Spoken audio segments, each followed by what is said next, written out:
அமித்ஷாவும் மோடியும் விஷப்பாம்பு தான். ஆனா விஷப்பாம்பு அடிக்கிற தடியும் ஒருவேளை கடிச்சிட்டா விஷம் முறிவும் யாருகிட்ட இல்ல. அது இருக்கிற ஒரே இடம் தமிழ்நாடு. இருக்கிற ஒரே வைத்தியர் முத்துவேல் கருணாநிதி ஸ்டாலின். ராஜா எழுந்தால், கனிமொழி எழுந்தால், தமிழச்சி தங்கபாண்டியன் எழுந்தால் எல்லாரும் வேக வேகமா பிஜேபி காரன் ஓடியாரானே. ஏய் வா என்ன பேச போறாங்க? எதுக்காக? ராஜாவுக்காக இல்ல. எனக்கு பின்னால் இருக்கிற தத்துவம் பெரியார், அண்ணா, கலைஞர் என்ற மகத்தான மனிதர்கள்.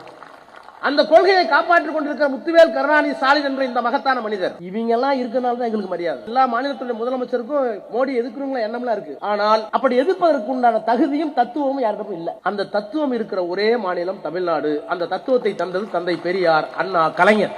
எழுதி வைத்துக் கொள்ளுங்கள். முத்துவேல் கருணாநிதி ஸ்டாலின் இந்தியாவை காப்பாற்ற தேவைப்படுகிறார். அரசியல் சட்டத்தை காப்பாற்ற தேவைப்படுகிறார்.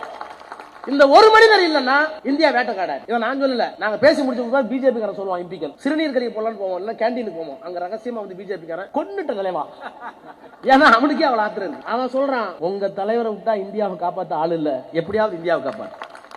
வேற்றுமைகளை அங்கீகரித்தால் உறவு மேம்படும். வேற்றுமைகளை அங்கீகரிக்காவிட்டால் பிளவு ஏற்படும். இதை நேரு உணர்ந்தார். அதனாலதான் அரசியல் சட்டத்தில் எல்லாமே இருக்கு. உன்னோட உரிமை, என்னோட உரிமை, உங்களோட உரிமை, எங்களோட உரிமை, எல்லா உரிமைகளையும் எழுதி இந்த தேசம் எப்படி இயங்க வேண்டும். வேற்றுமைகள் இருக்கிறது, ஆனால் எல்லோரும் இந்தியராக இருக்க வேண்டும் என்றால் வேற்றுமைகளை அங்கீகரி. இந்த அரசியல் சட்டத்திற்கு மோடி வந்ததுக்கு பிற்பாடு ஆபத்து. ஒரே மொழி, ஒரே உணவு, ஒரே பண்பாடு, எங்க பார்த்தாலும் இந்தி.